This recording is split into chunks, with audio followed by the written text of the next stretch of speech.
চলমান বৈরী আবহাওয়ার কারণে ওমানে উত্তর শারকিয়ার বিভিন্ন অঞ্চলে ভারী থেকে মাঝারি ধরনের বৃষ্টিপাত হয়েছে।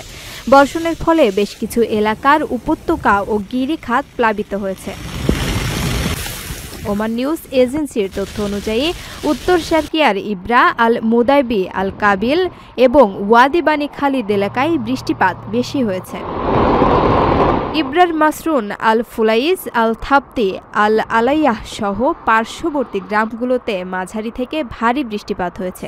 অন্যদিকে আল মুদাইবির লাজাক আল ফাত আল আইনাইন আল আফলাজ ও সামাদ আল শান সহ বিভিন্ন গ্রামে দমকা বাতাসের সাথে ভারী বর্ষণ হয়েছে। একইভাবে আল কাবিলের কয়েকটি গ্রামেও মাঝারি থেকে ভারী বৃষ্টি হয়েছে বলে জানা গেছে।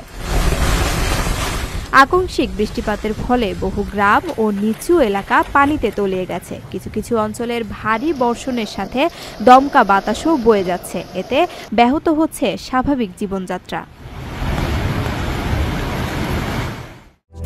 আকর্ষণীয় রেট ও দারুণ সব ডাটা বান্ডেল পেতে আজই ব্যবহার করুন ফ্রেন্ডলি সিম।